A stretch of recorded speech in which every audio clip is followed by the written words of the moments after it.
The entire team-focused model is predicated on data-driven analysis and testing of hypotheses. So the collection is obviously a key part of this model.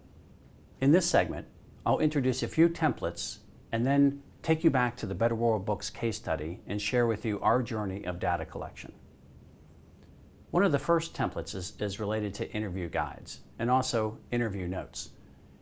Interviews are a critical way to test some hypotheses, gather key information from people within an organization or subject matter experts, and use it to move the team forward. One great interview could be worth hours of secondary research.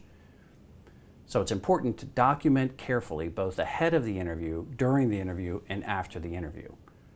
So having a template and having a discipline of sharing that within 24 hours is key. Now moving into the Better World Books project, the first thing I want to remind you is this is an iterative process of testing hypotheses. In fact, you'll see by the time we get to our final presentation, it was quite different than we started with our initial hypotheses.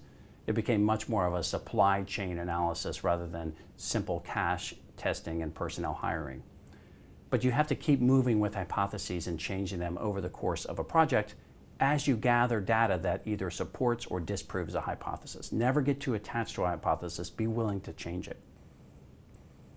We employed a good mix of primary and secondary data. The primary research we did was both qualitative and some quantitative in terms of focus groups and trying to get some sense of what people thought on our campus in particular so that we could extrapolate for other campuses.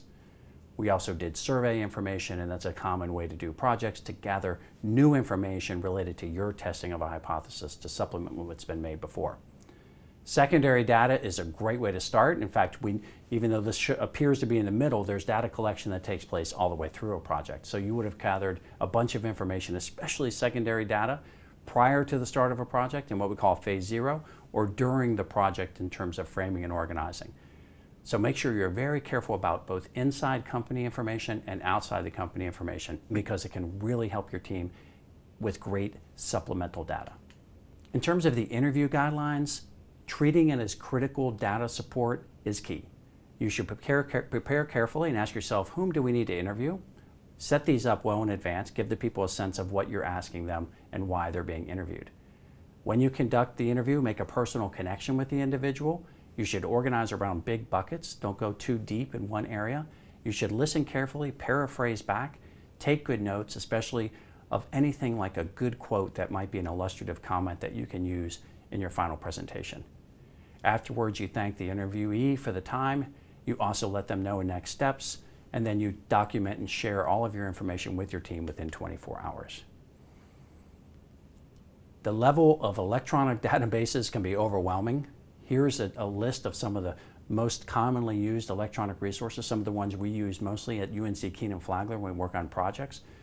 You might have your own as well, but using credible sources is important versus just general Google searches. It will be more important to find credible reports and pull out information from those reports. And finally, these were some of the ones that our team felt that they found some really interesting focused reports. You can use consulting firms. They're constantly producing intellectual property and research reports. One of my favorites, of course, is McKinsey Quarterly, because it gives you good data plus abstract information and key insights that you can pull if you can find one related to your particular project or industry.